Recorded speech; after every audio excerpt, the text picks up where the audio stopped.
प्रश्न क्रमांक 5 निम्नलिखित के हरों का परिमेयकरण कीजिए।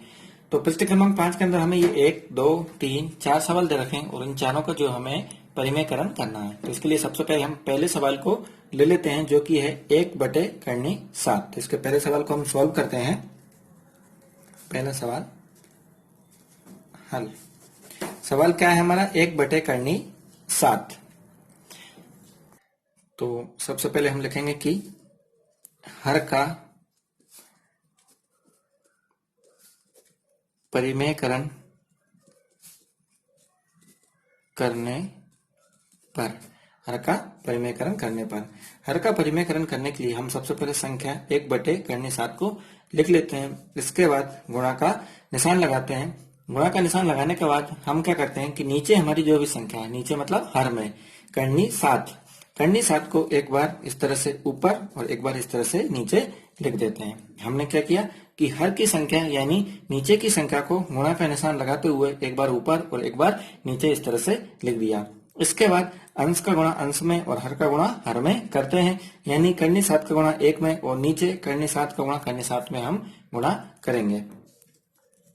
तो करनी 7 का गुणा जब हम 1 में करेंगे तो ये तो हो जाएगा हमारा करनी 7, लेकिन नीचे जब हम करनी 7 का गुणा करनी 7 में करेंगे तो ये कितना हो जाएगा? 7। क्यों? क्योंकि जब करनी के अंदर अगर हम गुणा करते हैं और दोनों संख्या एक जैसी होती हैं तो क्या होता है कि करनी का निशान हट जाता है और वह संख्या निकलकर बाहर आ जाती है। और यही जो है हमारा इस पहले सवाल का आंसर कहलाएगा। इसके बाद इसी का दूसरा, इसके बाद हम इसी के सेकंड सवाल 1/7 माइनस करनी 6 को सॉल्व करते हैं। तो इसके लिए सबसे पहले हम इसी संख्या को दोबारा लिख देते हैं कि 1/7 माइनस करनी 6। इसके बाद हम कोष्टक में लिखेंगे कि हर का परिमेयकरण करने पर, हर का परिमेयकरण करने पर, हर का परिमेयकरण लिखने के बाद हम फिर से इसी संख्या को इस तरह से लिख देते हैं। अब हर का हमें परिमेयकरण करना है तो नीचे की जो संख्या है इसी संख्या को गुणा का निशान लगाते हुए एक बार ऊपर और एक बार नीचे इस तरह से लिखेंगे कि जो यहाँ पर जो निशान था उस निशान को चेंज कर देंगे। यानी यहाँ पर माइनस का निशान था तो यहाँ पर प्लस का निशान आ जाएगा। यानी हमें करना क्या है कि नीचे की जो भी संख्या होगी उसी संख्या को एक बार ऊपर और एक बार नीचे लिखेंगे। बस क्या करेंगे, निशानों को चेंज कर देंगे। तो यहाँ पर माइनस का निशान था तो अब हमने प्लस के निशान लगा दिए। इसके बाद ऊपर की संख्या का गुणा ऊपर की संख्या में और नीचे की संख्या का गुणा नीचे की संख्या में करते हैं, यानी कि अंश का गुणा अंश में और हर का गुणा हर में। तो करनी 7 प्लस करनी 6 का गुणा जब हम 1 में करेंगे तो ये हमें वैसा का वैसा ही प्राप्त होगा, करनी 7 प्लस करनी 6। लेकिन नीचे सबसे पहले करनी 7 प्लस करनी 6 का गुणा किसमें करेंगे हम? करनी 7 माइनस करनी 6 में। तो इसके लिए सबसे पहले करनी 7 का गुणा हम किसमें करेंगे? करनी 7 में। तो कोष्टक के अंदर ये करनी 7 गुणा करनी 7 कोष्टक बंद। इसके बाद प्लस का निशान। अब करनी 7 का गुणा किसमें करेंगे? माइनस के करनी 6 में। तो कोष्टक के अंदर माइनस करनी 6 गुणा करनी 7 कोष्टक बंद। इसके बाद फिर प्लस का निशान। अब करनी 6 का गुणा किसमें करेंगे? करनी 7 में। तो ये करनी 7 गुणा करनी 6 कोष्टक बंद। इसके बाद फिर से प्लस का निशान और करनी 6 का गुणा आप किस बार करेंगे? माइनस के करनी 6 में। तो कोष्टक के अंदर ये माइनस करनी 6 में हम किसका गुणा कर रहे हैं? ये करनी 6 का।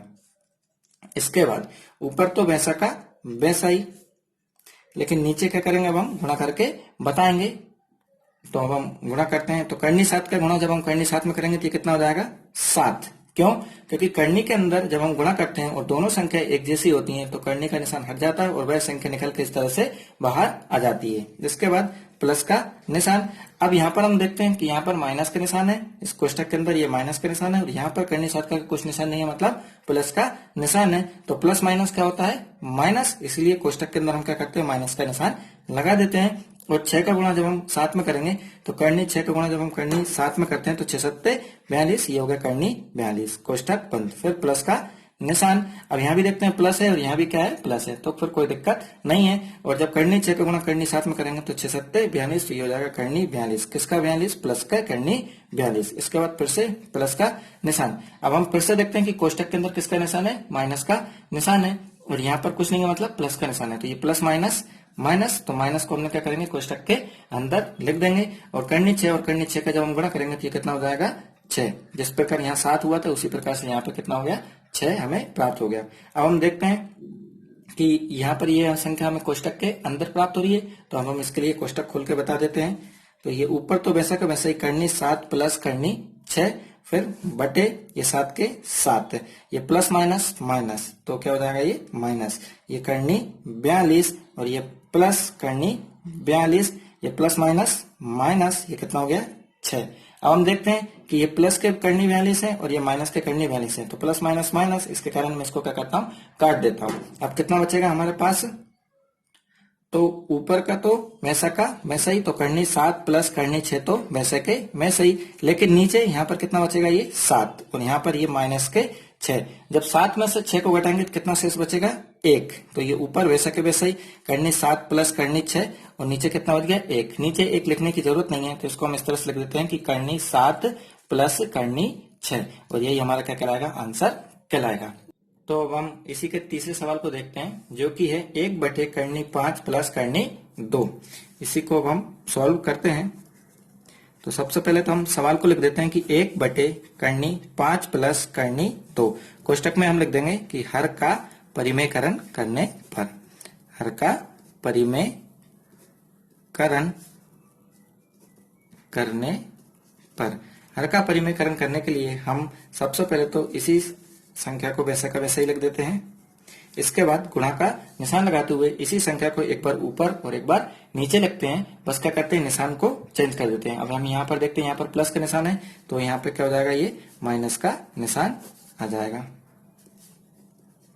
तो हम क्या करते हैं, हर के परिमेयकरण करने में कि यहाँ पर यदि प्लस का निशान है तो यहाँ पर इस तरह से माइनस का निशान लगा देते हैं और इसी संख्या को एक बार ऊपर और एक बार नीचे गुणा में लिख देते हैं। इसके बाद ऊपर की संख्या का गुणा ऊपर की संख्या में और नीचे की संख्या का गुणा नीचे की संख्या में करते हैं, यानी अंश का गुणा अंश में और हर का गुणा हर में करते हैं। तो जब करनी 5 माइनस करनी 2 का गुणा हम 1 में करेंगे तो ये तो हमें वैसा का वैसा ही करनी 5 माइनस करनी 2 प्राप्त होगा। लेकिन नीचे जब हम करनी 5 माइनस करनी 2 का गुणा करनी 5 प्लस करनी 2 में करेंगे तो हमें ये स्टेप बाय स्टेप करना पड़ेगा। इसके लिए सबसे पहले करनी 5 का गुणा हम किस में करेंगे, करनी 5 में।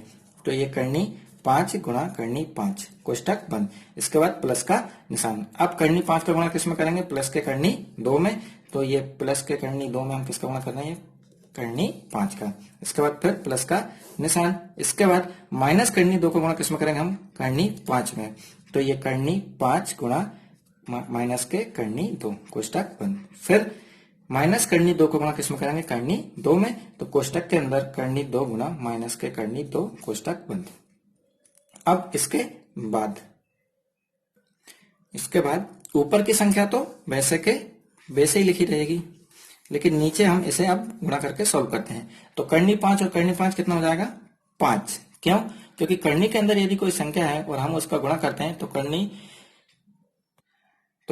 हट जाती है और संख्या इस तरह से निकल के बाहर आ जाती है। तो करनी 5 और करनी 5 कितना हो गया, 5। ये प्लस का प्लस, ये करनी 5 और करनी 2, 5 दूनी 10, तो ये कितना हो जाएगा, करनी 10। ये प्लस का प्लस, ये प्लस माइनस माइनस, तो कोष्टक के अंदर हम क्या करते हैं, माइनस का निशान लगा देते हैं। और जब करनी 2 को गुणा करनी 5 पे करेंगे तो 5 दूनी 10, तो ये हो जाएगा करनी 10 कोष्टक बंद। ये प्लस का प्लस, ये प्लस माइनस माइनस, तो इस तरह से कोष्टक के अंदर हम क्या करते हैं, माइनस का निशान लगा देते हैं। और करनी 2 और करनी 2 को गुणा करेंगे तो कितना हो जाएगा, ये 2। ठीक उसी प्रकार से कि करनी के अंदर यदि कोई संख्या होती है और अगर दोनों संख्या एक जैसी हो और हम उनका गुणा करें तो करनी का निशान हट जाता है और वही संख्या निकल के क्या होती है, बाहर हमें प्राप्त हो जाती है। इसके बाद हम क्या करते हैं, ये कोष्टकों को खोलते हैं। तो ये ऊपर तो वैसा का वैसा ही करनी 5 माइनस करनी 2, लेकिन नीचे ये 5 के 5, ये प्लस के प्लस, ये करनी 10 के करनी 10, ये प्लस माइनस माइनस माइनस के ये कितना हो गया, करनी 10, ये प्लस माइनस माइनस ये कितना हो गया, 2। ये माइनस की संख्या और ये प्लस की संख्या है, तो ये करनी 10 और ये करनी 10 आपस में क्या हो गए, कट जाएंगे। कैसे इस बचेगा हमारे पास, तो सबसे पहले तो ऊपर वैसे का वैसे ही और नीचे इधर कितना बचेगा, 5, और ये माइनस ये कितना बचेगा, 2। जब हम 5 में से 2 घटाएंगे तो कितना बचेगा, 3। तो ये करनी 5 माइनस करनी 2, तो वैसे के वैसे ही, और 5 में से हम 2 को घटा दें तो कितना बचेगा, ये 3, और ये हमारा क्या कहलाएगा, आंसर कहलाएगा। तो इसका जो चौथा क्वेश्चन है वह है 1 बटे करनी 7 माइनस 2। क्या है, 1 बटे करनी 7 माइनस 2। तो सबसे पहले तो हम इसी संख्या को ऐसा कैसे लिख देते हैं कि 1 बटे करनी 7 माइनस 2 कोष्टक में यह लिख देंगे कि हर का परिमेयकरण करने पर, हर का परिमेयकरण करने पर। हर का परिमेयकरण करने के लिए हम सबसे पहले तो ये सवाल को वैसा का वैसे लिख देते हैं। इसके बाद गुणा का निशान लगाते हुए इसी संख्या को एक बार ऊपर और एक बार नीचे लिख देते हैं। बस क्या करते हैं कि यहाँ पर जो निशान होता है उस निशान को चेंज कर देते हैं। तो यहाँ पर किसका निशान था, माइनस का निशान था, तो यहाँ पर आप किसका निशान आ जाएगा, प्लस का निशान आ जाएगा।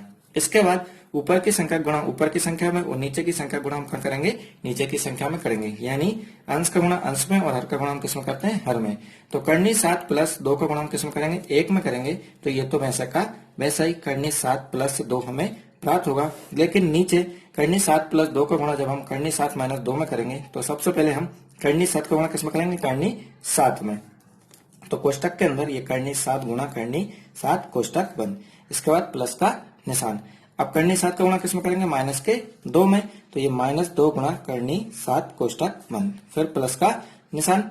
इसके बाद 2 का गुणा अब हम किस में करेंगे, करनी 7 में। तो इसके बाद 2 का गुणा हम किस में कर रहे हैं, करनी 7 में और कोष्टक बंद, फिर प्लस का निशान। अब 2 का गुणा किस में करेंगे हम, माइनस के 2 में। तो कोष्टक के अंदर ये माइनस के 2 गुणा 2 कोष्टक बंद। अब इसके बाद ऊपर तो ये वैसा का वैसा ही करनी 7 प्लस 2, लेकिन नीचे अब हम क्या करते हैं, गुणा करते हैं। तो करनी 7 और करनी 7 को गुणा करेंगे तो ये कितना हो जाएगा, 7, फिर प्लस का निशान। फिर यहाँ पर हम देखते हैं कि ये करनी 7 के आगे कुछ नहीं मतलब प्लस का निशान है। तो ये प्लस माइनस क्या हो जाएगा हमारे पास, प्लस माइनस माइनस। तो इसको हम क्या करते हैं, कोष्टक के अंदर इस तरह से माइनस का निशान लगा देते हैं। और 2 को गुणा करनी 7 में करेंगे तो ये ऐसा कैसा ही 2 करनी 7 हमें प्राप्त हो जाएगा। फिर इसके बाद ये प्लस का निशान। अब 2 को गुणा करनी 7 में करेंगे तो कितना हो जाएगा, 2 करनी 7, फिर ये प्लस का निशान। यहाँ पर किसका निशान है, ये माइनस का, और इस 2 के आगे कुछ नहीं मतलब प्लस का निशान है। तो ये प्लस माइनस माइनस, ये 2 दूनी 4। इसके बाद इन दोनों कोष्टकों को हम ओपन करते हैं। तो करनी 2 प्लस 2 करनी 7 प्लस 2, ये ऊपर तो वैसा का वैसा ही, लेकिन नीचे ये 7 के 7, ये प्लस माइनस माइनस, ये 2 करनी 7, ये प्लस 2 करनी 7 और ये प्लस माइनस माइनस के कितना हो जाएंगे, 4। अब हम ये चीज देखते हैं कि ये प्लस में और ये माइनस में और दोनों संख्या एक जैसी हैं, इसलिए इसको हम क्या करते हैं, काट देते हैं। और ऊपर तो फिर वैसा का वैसा ही कि करनी 7 प्लस 2 बटे नीचे क्या क्या बच गया, यहाँ कितना बच गया, ये 7 और यहाँ कितना बच गया, ये माइनस के 4। और जब हम 7 में से 4 घटाएंगे तो कितना बचेगा, 3। तो ये ऊपर तो करनी 7 प्लस 2 बटे कितना हो जाएगा, ये 3, और यही हमारा क्या कहलाएगा, आंसर कहलाएगा।